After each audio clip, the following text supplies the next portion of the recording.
Viewers, ಇವತ್ತು ನಾವು ಬೆಳಗ್ಗೆನೇ ರೆಡಿ ಆಗಿಬಿಟ್ಟಿದ್ದೀವಿ. ಎಲ್ಲ ಎಲ್ಲಿಗೆ ಹೋಗೋಕ್ಕೆ ಅಂದರೆ ನಾವು ಇವತ್ತು ಚಾಮುಂಡಿ ಬೆಟ್ಟಕ್ಕೆ ಹೋಗ್ತಾಯಿದ್ದೀವಿ. ಇವತ್ತು ರಜೆ ಇದೆ, ನಮಗೆ ವರ್ಕರ್ಸ್ ಡೇ ಇದೆ.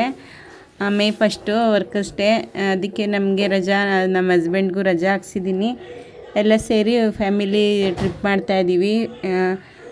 ಇವತ್ತು ಫುಲ್ ಡೇ ಎಲ್ಲಿಗೆ ಹೋಗ್ತಾಯಿದ್ದೀನಿ, ಏನು ಮಾಡ್ತಾಯಿದ್ದೀನಿ ಎಲ್ಲ ಇವತ್ತು ವಿಡಿಯೋ ಮಾಡ್ಕೊತಾ ಇದ್ದೀನಿ. ಬೆಳಗ್ಗೆನೇ ಎದ್ದು ಮಕ್ಕಳಿಗೆಲ್ಲ ಸ್ನಾನ ಮಾಡಿಸಿ ಫಸ್ಟು ಅವ್ರಿಗೆಲ್ಲ ರೆಡಿ ಮಾಡಿದೆ. ಮಕ್ಕಳಿಗೆಲ್ಲ ರೆಡಿ ಮಾಡಿಬಿಟ್ಟು ನಾನು ಇವಾಗ ರೆಡಿಯಾಗಿದ್ದೀನಿ, ಸ್ಯಾರಿ ಹಾಕ್ಕೊಂಡಿದ್ದೀನಿ. ಯಾವಾಗ ಆಚೆ ಹೋದಾಗ ದೇವಸ್ಥಾನಗಳಿಗೆ ಹೋದಾಗೆಲ್ಲ ಸ್ಯಾರಿನೇ ಹಾಕ್ಕೊಳ್ಳೋಣ ಅಂದ್ಬಿಟ್ಟು, ಕೆಲಸಕ್ಕೆಲ್ಲ ಹಾಕ್ಕೊಂಡು ಹೋಗೋಕ್ಕಾಗಲ್ಲ, ಅಪರೂಪ ಯಾವಾಗಾದರೂ ಒಂದೊಂದು ಸಲ ಹಾಕ್ಕೊಂಡು ಹೋಗ್ತೀನಿ, ಯಾವಾಗಲೂ ಹಾಕ್ಕೊಂಡು ಹೋಗೋಕ್ಕಾಗಲ್ಲ. ಮತ್ತು ಈ ಥರ ಒಂದು ಬ್ರೇಸ್ಲೆಟ್ ತೊಗೊಂಡು ಇಟ್ಕೊಂಡಿದ್ದೆ, ಡೈಲಿ ಹಾಕ್ಕೊಳಕ್ಕಾಗಲ್ಲ ಅದನ್ನೆಲ್ಲ. ಅದಕ್ಕೆ ಎಲ್ಲಾರ ಆಚೆ ಹೋದಾಗ ಈ ಥರ ಹಾಕ್ಕೊಂಡು ಹೋಗ್ತೀನಿ. ಮತ್ತು ನಂದು ಓಲೆ ಇತ್ತು ಆರ್ಟಿಫಿಷಿಯಲ, ಅದನ್ನೇ ಹಾಕ್ಕೊತಾ ಇದ್ದೀನಿ. ಓಲೆ ಜುಮ್ಕಿ ಹಾಕ್ಕೊಳ್ಳೋಣ ಅಂದ್ಕೊಂಡೆ, ಅದು ಸೆಟ್ ಆಗಲಿಲ್ಲ. ಮತ್ತು ಇನ್ನೊಂದು ಓಲೆ ಜುಮ್ಕಿ ಥರದ್ದೇ ಫ್ಯಾನ್ಸಿದು, ಅದನ್ನು ಹಾಕ್ಕೊಂಡಿದ್ದೀನಿ. ಮತ್ತು ಇದೊಂದು ಚೈನ್ ಹಾಕ್ಕೊಂಡು ಈಗ ಎಲ್ಲ ರೆಡಿ ಆಗಬೇಕು. ಟಿಫನೆಲ್ಲ ನಾನು ಮಾಡಿಲ್ಲ, ಟಿಫನೆಲ್ಲ ನಮ್ಮ ಅತ್ತೆನೇ ಮಾಡ್ತಾಯಿದ್ರು. ಉಪ್ಪಿಟ್ಟು ಮಾಡ್ತಾಯಿದ್ರು. ಇವತ್ತು ಗುರುವಾರ ಅಲ್ವಾ, ಉಪ್ಪಿಟ್ಟು ಮಾಡ್ತಾಯಿದ್ರು. ಇವತ್ತು ಮನೆಯಲ್ಲಿ ವಾರನೂ ಮಾಡಿಬಿಟ್ಟು ಹೋಗಬೇಕು. ಬೇಗನೆ ಹೋಗಬೇಕಾಗಿತ್ತು, ಆದರೆ ಸ್ವಲ್ಪ ಲೇಟಾಗೆ ಹೋಗ್ತಾಯಿದ್ದೀವಿ. ಬೆಳಗ್ಗೆ ಎದ್ದು ಮೊನ್ನೆ ಭಾನುವಾರನೂ ಅಷ್ಟೇ ಮಹದೇಶ್ವರ ಬೆಟ್ಟಕ್ಕೆ ಹೋಗಿ ಬಂದಿದ್ವಲ್ಲ, ಅದಕ್ಕೋಸ್ಕರ ಬೇಗ ಎದ್ದು ಹೋಗೋಕ್ಕಾಗಲಿಲ್ಲ. ಹೊರಟಿದ್ದು ಲೇಟ್ ಆಯಿತು, ಸ್ವಲ್ಪ ಲೇಟಾಗೆ ಹೊರಟ್ವಿ. ಮಕ್ಕಳಿಗೆಲ್ಲ ರೆಡಿ ಮಾಡಿಸಿ ಅವ್ರಿಗೆಲ್ಲ ಟಿಫನೆಲ್ಲ ತಿನ್ನಿಸ್ಕೊಂಡೇ ಕರ್ಕೊಂಡು ಹೋಗಬೇಕು. ಅಲ್ಲಿ ಆಚೆ ಹೋಗಿ ತಿನ್ನೋಕ್ಕಾಗಲ್ಲ, ಬೆಳಗ್ಗೆನೇ 3 ಟೈಮು ತಿನ್ನೋಕ್ಕಾಗಲ್ಲ ಅಲ್ವಾ, ಮತ್ತು ಮಧ್ಯಾಹ್ನನೂ ಆಚೆನೇ ತಿನ್ನಬೇಕು. ಜಾಸ್ತಿ ಆಚೆಗಡೆ ಊಟ ತಿನ್ನಬಾರ್ದು ಅಂದ್ಬಿಟ್ಟು ಮನೆಯಲ್ಲೇ ಬೆಳಗ್ಗೆನೇ ಉಪ್ಪಿಟ್ಟು ಮಾಡಿದ್ರು, ಅದನ್ನೇ ತಿನ್ಕೊಂಡು ಹೋಗಬೇಕು. ಈಗ ಫಸ್ಟು ತಲೆ ಎಲ್ಲ ಒಣಗಿರ್ಲಿಲ್ವಲ್ಲ, ಅದಕ್ಕೇ ತಲೆ ಆರಕ್ಕೆ ಹಿಂಗೆ ಬಿಟ್ಬಿಟ್ಟೆ. ಫಸ್ಟ್ ಕ್ರೀಮು ಪೌಡ್ರೆಲ್ಲ ಹಾಕ್ಕೊಳ್ಳೋ ಅಷ್ಟೊತ್ತಿಗೆ ಕೂದಲೆಲ್ಲ ಹಾರ್ಕೊಳ್ಳುತ್ತೆ, ಆಮೇಲೆ ಜಡೆ ಹಾಕ್ಕೊಳ್ಬೋದು ಅಂದ್ಬಿಟ್ಟು ಫಸ್ಟೇ ನಾನು ಫೇಸ್ಗೆ ಕ್ರೀಮೆಲ್ಲ ಹಾಕಿ ರೆಡಿ ಆಗ್ತಾಯಿದ್ದೀನಿ. ತಲೆ ಎಲ್ಲ ಲಾಸ್ಟಲ್ಲಿ ಬಾಚ್ಕೊಂಡ್ರೆ ಆಗುತ್ತೆ, ಅಷ್ಟೊತ್ತಿಗೆ ಸ್ವಲ್ಪ ಕೂದಲೆಲ್ಲ ಆರುತ್ತೆ ಅಂದ್ಬಿಟ್ಟು ನನ್ನ ಮಗಳಿಗೂ ರೆಡಿ ಮಾಡಬೇಕು. ಅವಳು ತಲೆದ ಚಿಕ್ಕೆಲ್ಲ ಬಿಡಿಸ್ಕೊತಾ ಇದ್ಲು. ಅವಳಿಗೆ ಮಗನಿಗೆ ಫಸ್ಟ್ ಸ್ನಾನ ಮಾಡಿಸಿದ್ದು, ಕೂದಲೆಲ್ಲ ಆರಲಿ ಬೇಗ ಅಂದ್ಬಿಟ್ಟು. ಈಗ ಎಲ್ಲ ರೆಡಿ ಆಗಿಬಿಟ್ಟು ಹೊರಡಬೇಕು. ಬೇಗನೆ ಹೊರಡೋಣ ಅಂದ್ಕೊಂಡ್ವಿ, ಆಗಲಿಲ್ಲ. ಈಗ ಸ್ವಲ್ಪ ಲೇಟಾಗಿ ಹೋದರೆ ಆಗುತ್ತೆ, ಮೈಸೂರಿಗೆಲ್ವ ಒಂದು 3 ಅವರ್ಗೆಲ್ಲ ಹೋಗ್ಬಿಟ್ಟು ಬರ್ಬೋದು ಅಂದ್ಬಿಟ್ಟು ರೆಡಿ ಆಗ್ತಾಯಿದ್ದೀವಿ. ಚಿಕ್ಕ ಮಗಳು ಊರಲ್ಲಿದ್ದಾಳೆ, ಅವಳನ್ನ ಕರ್ಕೊಂಡು ಹೋಗ್ಬೇಕಿತ್ತು. ಇದು ನಾನು 2ನೇ ಸಲ ಹೋಗ್ತಾ ಇರೋದು. ತುಂಬ ದಿನಗಳೇ ಆಗಿಬಿಟ್ಟಿತ್ತು ನಾನು ಚಾಮುಂಡಿ ಬೆಟ್ಟಕ್ಕೆ ಹೋಗಿ, ತುಂಬ ಲಾಂಗ್ ಟೈಮೇ ಅಂತ ಹೇಳ್ಬೋದು. ನಮ್ಮ ಹಸ್ಬೆಂಡೂ ಅಷ್ಟೇ, ಇದು 2ನೇ ಸಲ ಏನೋ ಹೋಗ್ತಿರೋದು. ಅವರು ತುಂಬ ದಿನಗಳಾಗಿತ್ತಲ್ಲ, ಹೋಗಿ ದರ್ಶನ ಮಾಡ್ಕೊಂಬಿಡೋಣ, ಹಿಂಗೂ ರಜೆ ಇದೆಯಲ್ಲ ಅಂದ್ಬಿಟ್ಟು ಮಕ್ಕಳಿಗೆ ಎಲ್ಲ ರೆಡಿ ಮಾಡ್ತಾಯಿದ್ದೆ. ಚಿಕ್ಕ ಮಗಳೂ ಪಾಪ ಅವಳನ್ನ ಕರ್ಕೊಂಡು ಹೋಗ್ಬೇಕಿತ್ತು, ಅವಳು ಊರಲ್ಲಿ ಸೇರ್ಕೊಂಬಿಟ್ಟಿದ್ಲಲ್ಲ, ಅದಕ್ಕೆ ಅವಳನ್ನ ಕರ್ಕೊಂಡು ಹೋಗೋಕ್ಕಾಗಲಿಲ್ಲ. ಅವರೂ ಅಷ್ಟೇ ಎಲ್ಲೋ ಅಲ್ಲಿಗೆ ಬಂದೇ ಇಲ್ಲ. ನಾವು ಇದು 2ನೇ ಸಲ ಅಂದರೆ ಅವ್ರನ್ನ ಒಂದು ಸತಿನೂ ಕರ್ಕೊಂಡು ಹೋಗಿಲ್ಲ. ಅವಳು ಬೆಂಗಳೂರಿಗೆ ಬಂದಮೇಲೆ ಯಾವಾಗಾದರೂ ಫ್ರೀ ಇದ್ದಾಗ ನೋಡಿ ಕರ್ಕೊಂಡು ಹೋಗಬೇಕು ಮಕ್ಕಳನ್ನೆಲ್ಲ ಇನ್ನೊಂದು ಸತಿ.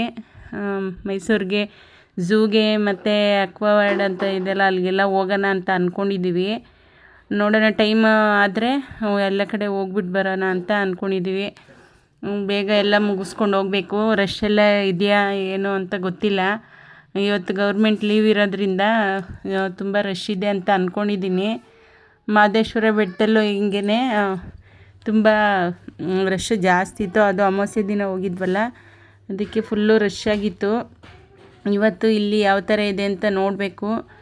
ಕ್ರೌಡು ತುಂಬ ಇದ್ದರೆ ಯಾವುದಾದ್ರೂ ಒಂದು ದೇವಸ್ಥಾನ 2 ದೇವಸ್ಥಾನ ಆ ಥರ ನೋಡ್ಕೊಂಬರ್ಬೋದು. ಈಗ ನನ್ನ ಮಗಳಿಗೆ ಸಿಂಪಲ್ಲಾಗಿ ಒಂದು ಡಿಸೈನ್ ಜಡೆ ಹಾಕ್ತಾಯಿದ್ದೀನಿ. ನಾನು ಫ್ರೀ ಇದ್ದಾಗೆ ಈ ಥರ ಹಾಕೋಕ್ಕಾಗೋದು. ನಾನು ಕೆಲ್ಸಕ್ಕೆ ಹೋಗ್ಬಿಟ್ರೆ ಅವಳು ಮಧ್ಯಾಹ್ನ ಮೇಲೆ ರೆಡಿ ಆಗೋದಲ್ವ, ಹಾಕೋಕ್ಕೆ ಆಗ್ತಿರ್ಲಿಲ್ಲ. ಡಿಸೈನ್ ಜಡೆ ಎಲ್ಲ ಹಾಕ್ತಾಯಿರಲಿಲ್ಲ. ನನಗೆ ಕೆಲ್ಸಕ್ಕೆ ಹೋದಾಗಿಂದ ಮಕ್ಕಳಿಗೆಲ್ಲ ರೆಡಿ ಮಾಡೋದು ಇದಕ್ಕೆಲ್ಲ ಟೈಮೇ ಇಲ್ಲ.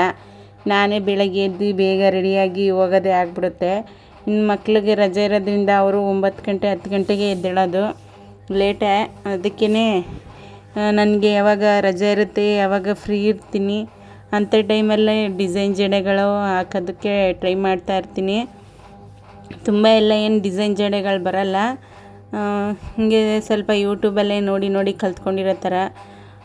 ಚಿಕ್ಕ ಮಗಳು ಇದ್ದಿದ್ರೆ ಇನ್ನೂ ಚೆನ್ನಾಗಿರೋದು, ಅವಳನ್ನೂ ಕರ್ಕೊಂಡು ಹೋಗ್ಬೇಕಾಗಿತ್ತು. ನೋಡೋಣ ಬಂದಾಗ ನೆಕ್ಸ್ಟ್ ಟೈಮು ಇನ್ನೊಂದ್ಸಲ ಯಾವಾಗಾದರೂ ಇದೇ ಥರ ಪ್ಲ್ಯಾನ್ ಮಾಡಿಕೊಂಡು ಹೋಗ್ಬೇಕು. ಈಗ ಅವಳಿಗೆಲ್ಲ ರೆಡಿ ಮಾಡಿದ್ದಾಯಿತು. ಅವಳಿಗೆ ಸಿಂಪಲ್ಲಾಗಿ ಒಂದು ಡಿಸೈನ್ ಜಡೆ ಹಾಕ್ಕೊಟ್ಟೆ. ಈಗ ನಾನು ಒಂದು ಸಿಂಪಲ್ಲಾಗಿ ಒಂದು ಡಿಸೈನ್ ಜಡೆ ಹಾಕ್ಕೊತಾ ಇದ್ದೀನಿ. ಈಗ ತುಂಬ ಬೇಸಿಗೆ ಅಲ್ವ ಫ್ರೆಂಡ್ಸ್, ಈ ಥರ ಕೂದಲೆಲ್ಲ ಬಿಟ್ಕೊಂಡು ಹೋಗೋಕ್ಕಾಗಲ್ಲ. ನನಗಂತೂ ಫುಲ್ಲು ಸೆಕೆ, ಲಾಂಗ್ ಹೇರ್ ಇರೋದ್ರಿಂದ ಕೂದಲು ಬಿಟ್ಟರೆ ಎಲ್ಲ ಚಿಕ್ಕ ಚಿಕ್ಕ ಆಗಿಬಿಡುತ್ತೆ.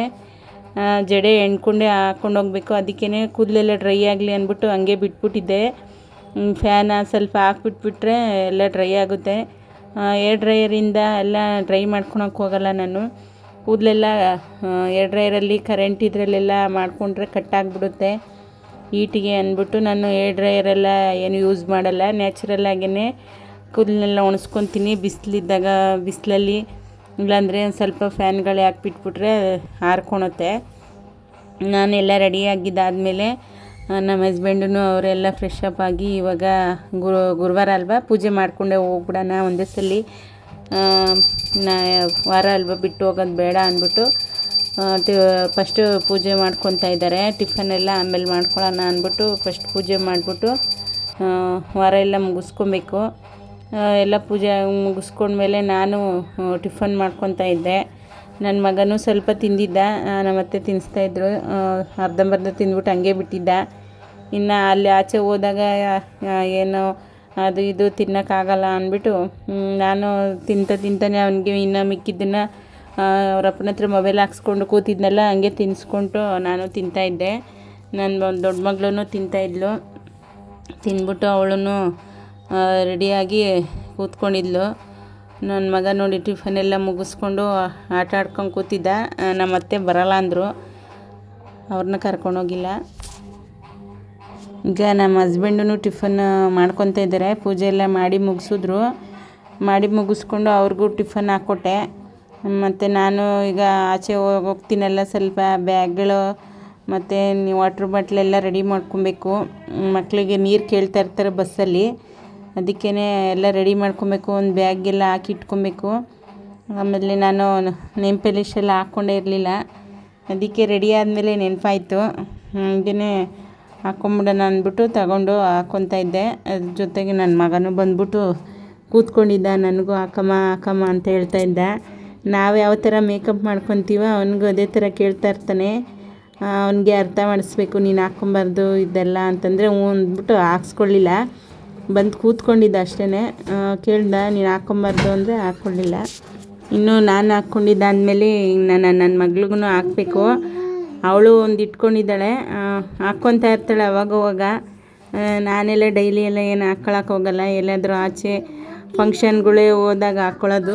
ಎಲ್ಲ ಸುಮ್ಮನೆ ತಂದು ಇಟ್ಕೊಂಡಿರ್ತೀನಿ, ಹಾಕ್ಕೊಳ್ಳಲ್ಲ. ಫಂಕ್ಷನ್ಗಳ್ಗೆ ಹಾಕ್ಕೊಳ್ಳೋಣ ಅಂದ್ಬಿಟ್ಟು ಡೈಲಿ ಎಲ್ಲ ಹಾಕ್ಕೊಳ್ಳೋದು ಇಂಟ್ರೆಸ್ಟ್ ಇಲ್ಲ ನನಗೆ. ಡೈಲಿ ಕೆಲಸ ಮಾಡ್ತಿರ್ತೀವಿ, ಬಟ್ಟೆ ಒಗಿತಾ ಇರ್ತೀವಲ್ಲ, ಎಲ್ಲ ಹೋಗ್ಬಿಡುತ್ತೆ. ಅದಕ್ಕೆ ಸ್ವಲ್ಪ ಹೋದ್ರೂ ಎಲ್ಲ ಬೇಜಾರಾಗ್ಬಿಡುತ್ತೆ. ಅದೇ ಫಂಕ್ಷನ್ಗಳಲ್ಲಾದರೆ ಹಾಕ್ಕೊಂಡಿದ್ದಾಗ ಏನು ಕೆಲಸ ಮಾಡಲ್ವಲ್ಲ ಫ್ರೆಂಡ್ಸ್. ಅದಕ್ಕೋಸ್ಕರ ನಾನು ಜಾಸ್ತಿ ಫಂಕ್ಷನ್ಗಳಲ್ಲೇ ನೇಮ್ ಪಾಲಿಶ್ಗಳು ಹಾಕ್ಕೊಳ್ಳೋದು, ಇಲ್ಲಾಂದರೆ ಎಲ್ಲಾದರೂ ಆಚೆ ಹೋದಾಗ ಹಾಕ್ಕೊಳ್ಳೋದು. ಎಲ್ಲ ಮಗ್ಳಿಗೆ ಹಾಕಿದೆ, ಅವಳು ಹಾಕ್ಕೊಂಡು ರೆಡಿಯಾಗಿ ಈಗ ಎಲ್ಲ ಹೊರಟ್ವಿ. ನನ್ನ ಮಗ ನೋಡಿ ಬ್ಯಾಗ್ ಎಲ್ಲ ರೆಡಿ ಮಾಡಿಟ್ಟಿದ್ನಲ್ಲ, ಅದೇನು ವೆಯ್ಟ್ ಇರಲಿಲ್ಲ. ನಾನೇ ಹಾಕ್ಕೊತೀನಿ ಅಂದ್ಬಿಟ್ಟು ಕೊಡ್ತಾಯಿಲ್ಲ ನಮ್ಮ ಕೈಯಲ್ಲಿ, ಅವನೇ ಹಾಕ್ಕೊತಾ ಇದ್ದಾನೆ. ಬ್ಯಾಗ್ನ ಎತ್ತಾಕ್ಕೊಂಡು ಅವನೇ ಎತ್ಕೊಳ್ಳೋರು ಒಬ್ಬರು ಬೇಕು. ಅದರಲ್ಲಿ ನಾನು ಬ್ಯಾಗ್ನ ಎತ್ತಾಕೊಂಬರ್ತೀನಿ ಅಂದ್ಬಿಟ್ಟು ಎಷ್ಟು ಕೇಳಿದ್ರೂ ಕೊಡ್ತಾಯಿಲ್ಲ. ಅವನೇ ಹಾಕ್ಕೊಂಡು ಬರ್ತಾಯಿದ್ದ. ಈಗ ತಗೊಂಡು ನಾನೇ ಈಸ್ಕೊಂಡು ನನ್ನ ಮಗನ ನಮ್ಮ ಹಸ್ಬೆಂಡನ್ನೇ ಎತ್ಕೊಂಡು ಇನ್ನು ಬಸ್ ಸ್ಟಾಪಿಗೆ ಹೋಗ್ಬೇಕಲ್ಲ, ನಾವು ಜರ್ಗ್ನಳ್ಳಿ ಬಸ್ ಸ್ಟಾಪ್ಗೆ ಹೋಗಬೇಕು. ಡೈರೆಕ್ಟ್ ಬಸ್ ಏನೂ ಸಿಗಲಿಲ್ಲ ನಮಗೆ. ಡೈರೆಕ್ಟ್ ಬಸ್ ಸಿಕ್ಕಿದರೆ ತುಂಬ ಚೆನ್ನಾಗಿರೋದು. ಮಳವಳ್ಳಿ ಬಸ್ ಬಂತು. ಅಲ್ಲಿ ಬಸ್ ಸ್ಟಾಪಿಗೆ ಬಂದಿದ್ದ ತಕ್ಷಣ ಬಸ್ ಬಂತು. ಬೇಗನೆ ಹತ್ಕೊಂಡ್ವಿ. ಮಳವಳ್ಳಿಗೆ ಹೋಗ್ಬಿಟ್ಟು ಅಲ್ಲಿಂದ ಮೈಸೂರು ಬಸ್ಸಿಗೆ ಸಿಗ್ತವೆ, ನೋಡಬೇಕು. ಅಲ್ಲಿಗೆ ಹೋಗಬೇಕು. ಇವಾಗ ಗೌರ್ಮೆಂಟ್ ಲೀವ್ ಇರೋದ್ರಿಂದ ರಶ್ ಜಾಸ್ತಿನೇ ಇರುತ್ತೆ. ನಮಗೆ ಫಸ್ಟ್ ಹತ್ತಿದ ಬಸ್ಸಲ್ಲಿ ಜಾಸ್ತಿ ಎಲ್ಲ ರಶ್ ಅನಿಸ್ಲಿಲ್ಲ. ಹೋಗಿದ ತಕ್ಷಣವೇ ಸೀಟ್ ಸಿಕ್ತು. ಮತ್ತು ಮೈಸೂರಿಗೆ ಬಂದ್ವಿ. ಮೈಸೂರಿಂದ ಬಸ್ ಹತ್ಕೊಂಡು ಇಲ್ಲಿ ನೋಡಿ ಚಾಮುಂಡಿ ಬೆಟ್ಟಕ್ಕೆ ಬಂದಿದ್ದೀವಿ. ಈಗ ಎಂಟ್ರೆನ್ಸಲ್ಲೇ ಈ ಥರ ನೋಡಿ ಎಲ್ಲ ಚೆನ್ನಾಗಿತ್ತು. ಮಹಿಷಾಸುರನ ಫೋಟೋ ಎಲ್ಲ ಎದುರುಗಡೆನೇ ಇತ್ತು.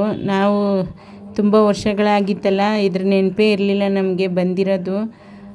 ಮತ್ತು ಇವಾಗ 2ನೇ ಸಲ ಬಂದಿರೋದು. ತುಂಬ ವರ್ಷಗಳಾಗಿತ್ತು. ಎಲ್ಲ ಚೇಂಜಸ್ಸು, ಫಸ್ಟಿನ ಥರ ಎಲ್ಲ ಏನೂ ಇಲ್ಲ, ಎಲ್ಲ ಚೇಂಜಸ್ ಆಗಿದೆ. ಹೋಗಿದ ತಕ್ಷಣವೇ ಈ ಥರ ಅಂಗಡಿ ಎಲ್ಲ ಈ ಸೈಡೆಲ್ಲ ಬಂದ್ಬಿಟ್ವಿ. ಈ ಕಡೆಯಿಂದನೇ ದೇವಸ್ಥಾನದೊಳಗಡೆ ಹೋಗೋದು ಅಂತ ಹೇಳಿದ್ರು. ಎಂಟ್ರೆನ್ಸ್ ಎಲ್ಲ ಗೊತ್ತಾಗಲಿಲ್ಲ, ಸ್ಟಾರ್ಟಿಂಗ್ ಎಲ್ಲ ಕೇಳ್ಕೊಂಡೇ ಬಂದ್ವಿ. ಬಂದ್ಬಿಟ್ಟು ಇಲ್ಲಿ ಕ್ಯೂವಲ್ಲಿ ನಿಂತ್ಕೊಬೇಕು. ಫ್ರೀ ಕ್ಯೂವಲ್ಲಿ ತುಂಬ ರಶ್ ಇತ್ತು. ಮಗನ ತಗೊಂಡು ನಾವು ಬಂದಿರೋದು ಲೇಟೇ ಅಲ್ವಾ, 2:30 ಆಯಿತು ದೇವಸ್ಥಾನದಷ್ಟೊತ್ತಿಗೆ ಬರೋ ಅಷ್ಟೊತ್ತಿಗೆ. ಇದಕ್ಕೆ ಕ್ಯೂವಲ್ಲಿ ನಿಂತ್ಕೊಂಡ್ರೆ ಇನ್ನೂ ಲೇಟ್ ಆಗುತ್ತೆ. ಬೇರೆ ಎಲ್ಲಾದರೂ ಹೋಗ್ಬೇಕಂದ್ರೆ ಟೈಮ್ ಆಗಿಬಿಡುತ್ತೆ ಅಂದ್ಬಿಟ್ಟು ಒಬ್ಬರಿಗೆ 100 ರೂಪಾಯಿ ಅಂತ ಟಿಕೆಟ್ ತಗೊಂಡು ಬಂದು ಕ್ಯೂವಲ್ಲಿ ನಿಂತ್ಕೊಂಡ್ವಿ. ಈ ಕ್ಯೂವಲ್ಲೆಲ್ಲ ಜಾಸ್ತಿ ಎಲ್ಲ ಟೈಮ್ ಏನಾಗಲಿಲ್ಲ, ಒಂದು ಅರ್ಧ ಅವರ್ ಮುಕ್ಕಾಲು ಅವರ್ ಎಲ್ಲ ಆಗೋಯ್ತು ದರ್ಶನ. ಫ್ರೀ ಕ್ಯೂ ಆಗಿದ್ದಿದ್ರೆ ಒಂದು 2 ಅವರ್ 3 ಅವರ್ ಆಗಿರೋದು. ಟೈಮ್ ಇಲ್ಲೇ ವೇಸ್ಟ್ ಆಗಿಬಿಡೋದು. ಬೇರೆ ಕಡೆ ಹೋಗಬೇಕು ಅಂದ್ಕೊಂಡಿದ್ವಲ್ಲ, ಅಲ್ಲೆಲ್ಲ ಹೋಗೋಕ್ಕಾಗ್ತಿರ್ಲಿಲ್ಲ. ಅದಕ್ಕೇ ಟಿಕೆಟ್ ತೊಗೊಂಡೇ ದರ್ಶನಕ್ಕೆ ನಿಂತ್ಕೊಂಡ್ವಿ. ಜನ ಜಾಸ್ತಿನೇ ಇದ್ದರು. ಆದರೆ ಅಮಾವಾಸ್ಯೆ ದಿನ ಬೆಟ್ಟದಲ್ಲಿ ಇದ್ರಲ್ಲ ಜನ, ಅಷ್ಟೆಲ್ಲ ಏನು ಜಾಸ್ತಿ ಕ್ರೌಡ್ ಇರಲಿಲ್ಲ. ಸೊ ಪರವಾಗಿಲ್ಲ. ಒಂದೇ ದೇವಸ್ಥಾನ ಆಗಿದ್ದರೆ ಫ್ರೀ ಟಿಕೆಟ್, ಫ್ರೀ ಲೈನಲ್ಲೇ ನಿಂತ್ಕೊಂಡು ಹೋಗ್ಬೋದಾಗಿತ್ತು. ನಾವು ಇನ್ನೂ ಬೇರೆ ಕಡೆ ಎಲ್ಲ ಹೋಗಬೇಕು ಅಂದ್ಕೊಂಡಿದ್ವಲ್ಲ, ಅದಕ್ಕೇ ಬಂದ್ವಿ. ಟಿಕೆಟ್ ತೊಗೊಂಡೇ ಬಂದು ದರ್ಶನ ಮಾಡ್ಕೊತಾ ಇದ್ವಿ. ದೇವಸ್ಥಾನದಲ್ಲಿ ಚಾಮುಂಡೇಶ್ವರಿ ತಾಯಿದು ವಿಡಿಯೋ ಎಲ್ಲ ಮಾಡೋಕ್ಕೆ ಬಿಡಲಿಲ್ಲ.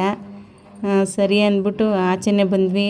ಇಲ್ಲಿ ಇನ್ನೊಂದು ದೇವ್ರು ಇಟ್ಟಿರ್ತಾರಲ್ಲ, ಚಾಮುಂಡೇಶ್ವರಿ ವಿಗ್ರಹ ಆಚೆ ಒಂದು ಇಟ್ಟಿರ್ತಾರೆ. ಅದನ್ನು ವಿಡಿಯೋ ಮಾಡಿಕೊಂಡು ಈ ಥರ ದೇವಸ್ಥಾನ ಮೇಲೆ ಸಂಪಿಗೆ ಹೂವಿನ ಮರ ಇರುತ್ತೆ. ತಾಯಿಗೆ ಇಷ್ಟವಾದ ಹೂವು ಸಂಪಿಗೆ ಹೂವು ಮರ ಎಲ್ಲ ಇತ್ತು. ದರ್ಶನ ಎಲ್ಲ ಮುಗಿಸ್ಕೊಂಡು ಲಾಡು ಪ್ರಸಾದ ಎಲ್ಲ ತಗೊಂಡು ಮತ್ತೆ ಆಚೆ ಬಂದ್ವಿ. ಊಟ ಎಲ್ಲ ಮಧ್ಯಾಹ್ನ ಏನೂ ತಿಂದಿರಲಿಲ್ಲ. ದೇವಸ್ಥಾನದಲ್ಲಿ ಪ್ರಸಾದ ಇತ್ತು ಅಂದರೆ ಇರಲಿಲ್ಲ, ಎಲ್ಲ ಟೈಮ್ ಆಗಿಬಿಟ್ಟಿತ್ತಲ್ಲ. ಆಲ್ರೆಡಿ ನಾವು ಆಚೆ ಬರೋಷ್ಟೊತ್ತಿಗೆ 4 ಗಂಟೆ ಆಗಿಬಿಟ್ಟಿತ್ತು. ಪ್ರಸಾದ ಎಲ್ಲ ಖಾಲಿ ಆಗಿಬಿಟ್ಟಿತ್ತು. ಸರಿ ಅಂದ್ಬಿಟ್ಟು ಹೋಟ್ಲಲ್ಲೇ ತಿನ್ಕೊಳ್ಳೋಣ ಅಂದ್ಬಿಟ್ಟು ಹೀಗೆ ದೇವಸ್ಥಾನ ಸುತ್ತ ಎಲ್ಲ ಒಂದು ಕ್ಲಿಪ್ಪಿಂಗ್ ತೊಗೊಂಡು ಹೋಟ್ಲು ಕಡೆಗೆ ಬಂದ್ವಿ. ಎಲ್ಲ ಹೂವು ಚೆನ್ನಾಗಿತ್ತು. ಕಮಲದ ಹೂವು ಅಂದರೆ ದೇವರಿಗೆ ತುಂಬ ಇಷ್ಟ. ಕಮಲ, ಸಂಪಿಗೆ ಎಲ್ಲ ತುಂಬ ಚೆನ್ನಾಗಿ ಕಾಣಿಸ್ತಾ ಇತ್ತು. ತುಂಬ ವರ್ಷಗಳಾದಮೇಲೆ ದೇವಸ್ಥಾನಕ್ಕೆ ಬಂದಿದ್ನಲ್ಲ, ನನಗೆ ತುಂಬ ಖುಷಿಯಾಯಿತು ಬಂದಿದ್ದು. ಎಲ್ಲ ಬಂದು ಈ ಥರ ನೋಡಿ ವಿಡಿಯೋ ಮಾಡಿಕೊಂಡೆ ಆಚೆ ಬಂದುಬಿಟ್ಟು. ತುಂಬ ಚೆನ್ನಾಗಿತ್ತು. ಜನಸಂಖ್ಯೆನೂ ಜಾಸ್ತಿನೇ ಇತ್ತು. ಎಲ್ಲ ದೇವಸ್ಥಾನದಲ್ಲೆಲ್ಲ ದರ್ಶನ ಮಾಡಿಕೊಂಡು ಆಚೆ ಎಲ್ಲ ಈ ಥರ ಪೂಜೆ ಮಾಡ್ಕೊತಿದ್ರು. ಒಳಗಡೆ ನಮಗೆ ಪೂಜೆ ಮಾಡೋಕ್ಕೆ ಬಿಡೋದಿಲ್ಲ ಅಲ್ವಾ. ಒಬ್ಬೊಬ್ಬರು ಆಚೆನೇ ಕಾಯಿ ಎಲ್ಲ ಒಡೆದ್ಬಿಟ್ಟು ಪೂಜೆ ಮಾಡ್ಕೊತಾಯಿದ್ರು. ಹೀಗೆ ಬರ್ತಾಯಿದ್ರೆ ನನ್ನ ಮಗ ಕನ್ನಡಕ ಬೇಕು ಅಂತ ಕೇಳ್ತಾ ಇದ್ದ. ಅವನಿಗೂ ಒಂದು ಕನ್ನಡಕ ತಕ್ಕೊಟ್ವಿ. ತುಂಬ ಚೆನ್ನಾಗಿ ಕಾಣಿಸ್ತಾ ಇತ್ತು. ಅವನಿಗೆ ತಕ್ಕೊಟ್ರೆ ಯಾವುದೂ ಉಳಿಸ್ಕೊಳಲ್ಲ, ಅದನ್ನು ಬರ್ತಾ ದಾರಿಲಿ ಕಳೆದೇ ಹಾಕ್ಬಿಟ್ಟ. ಚಿಕ್ಕದಾಗಿ ಒಂದು ತಕ್ಕೊಟ್ಟಿದ್ವಿ, ಇಟ್ಕೊತಾನೆ ಅಂದರೆ ಬರುವಾಗ ದಾರಿಲೇ ಕಳೆದ್ಬಿಟ್ಟಿದ್ದ. ನೋಡಿ ಇದು ತಗೊಂಡಿದ್ದ ಬ್ಲ್ಯಾಕ್ ಕಲರು, ತುಂಬ ಚೆನ್ನಾಗಿ ಕಾಣಿಸ್ತಾ ಇತ್ತು. ಹಾಕ್ಕೊಂಡೇ ಇದ್ದ. ಕೊಡು ಬ್ಯಾಗಲ್ಲಿ ಇಟ್ಕೊತೀನಿ ಅಂದರೂ ಕೇಳಲಿಲ್ಲ. ಹಾಕ್ಕೊಂಡೆ ಮಲ್ಕೊಂಡು ಬಂದನಲ್ಲ ಬಸ್ಸಲ್ಲಿ, ಎಲ್ಲೋ ಬಿಟ್ಬಿಟ್ಟಿದ್ದಾನೆ. ಸರಿ ಅಂದ್ಬಿಟ್ಟು ಈಗ ಇವನಿಗೊಂದು ಕನ್ನಡಕ ತಕ್ಕೊಟ್ಟು, ನನ್ನ ಮಗಳು ಜ್ಯೂಸ್ ಕುಡಿಬೇಕು ಅಂತ ಕೇಳ್ತಾ ಇದ್ಲು. ಇಲ್ಲಿ ಒಂದು ಗೋಲಿ ಸಡ ಅಂತಾರಲ್ಲ, ಅದನ್ನೇ ತಗೊತಾಯಿದ್ರು ನಮ್ಮ ಹಸ್ಬೆಂಡು. ನನಗೆ ಈ ಥರದ್ದೆಲ್ಲ ಇಷ್ಟ ಆಗೋದಿಲ್ಲ. ನಾರ್ಮಲ್ ಜ್ಯೂಸೇ ಸರಿ. ಈ ಥರದ್ದು ನಾನು ಯಾವಾಗೂ ಟ್ರೈ ಮಾಡಿರಲಿಲ್ಲ. ನನ್ನ ಮಗನಿಗೆ ಟೇಸ್ಟ್ ಇಷ್ಟ ಆಗ್ಬಿಡ್ತು ಅನಿಸುತ್ತೆ. ಅವನು ಕುಡಿತಾ ಇದ್ದ. ಅವನು, ನಮ್ಮ ಹಸ್ಬೆಂಡು, ನನ್ನ ಮಗಳು. ನಾನೊಂದು ಸ್ವಲ್ಪ ಕುಡಿದು ನೋಡಿದೆ. ನನಗಂತೂ ಒಂದು ಸ್ವಲ್ಪನೂ ಇಷ್ಟ ಆಗಲಿಲ್ಲ ಟೇಸ್ಟು. ಅವ್ರಿಗೆ ಕೊಟ್ಬಿಟ್ಟೆ, ಅವರೇ ಕುಡೀಲಿ ಅಂದ್ಬಿಟ್ಟು. ಮತ್ತು ಎಲ್ಲ ಜ್ಯೂಸೆಲ್ಲ ಕುಡ್ಕೊಂಡು ಮತ್ತು ಹೋಟ್ಲು ಕಡೆ ಹೊರಟ್ವಿ. ಬಸ್ ಸ್ಟಾಪ್ ಹತ್ರನೇ ಇದೆ ಹೋಟ್ಲು. ಬಸ್ಗಳು ತುಂಬ ಕಮ್ಮಿ ಇದ್ವು. ಅದಕ್ಕೆ ಬೇಗ ಊಟ ಎಲ್ಲ ಮುಗಿಸ್ಕೊಂಡು ಹೋಗೋಣ ಅಂದ್ಬಿಟ್ಟು ಬಂದ್ವಿ ಈ ಕಡೆ.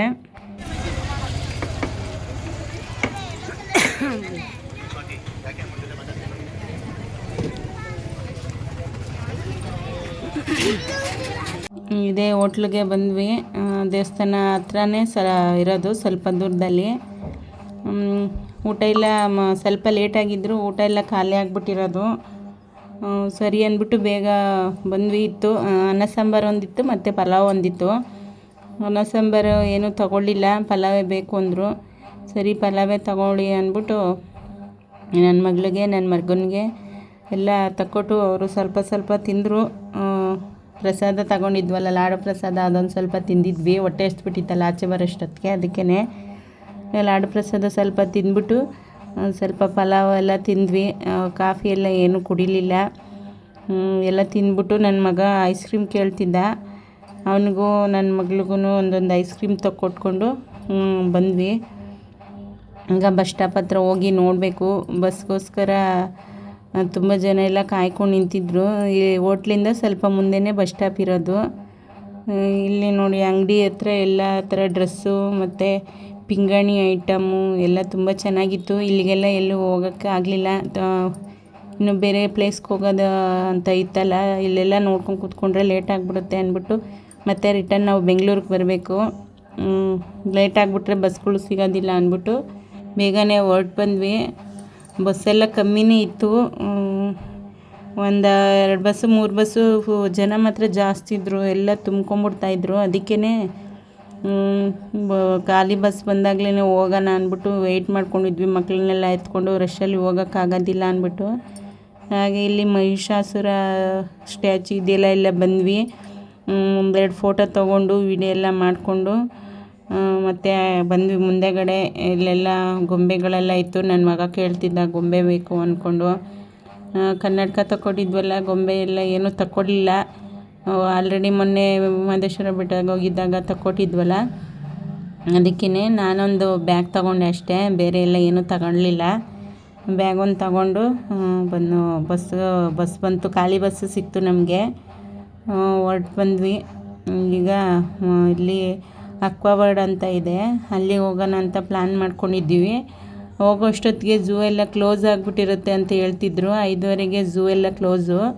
ನಾವು ಬರೋಷ್ಟೊತ್ತಿಗೆ 6 ಗಂಟೆ ಆಗಿಬಿಟ್ಟಿತ್ತು. ಅದಕ್ಕೇ ಝೂಗೆಲ್ಲ ಹೋಗಲಿಲ್ಲ. ಅಕ್ವಾವರ್ಡ್ ಅಂತ ಇತ್ತು, ಅದೆಲ್ಲ ಓಪನ್ ಇತ್ತು. ಅಲ್ಲಿಗೆ ಹೋಗೋಣ ಅಂದ್ಬಿಟ್ಟು ಪ್ಲ್ಯಾನ್ ಮಾಡ್ಕೊಂಡು ಬಂದ್ವಿ.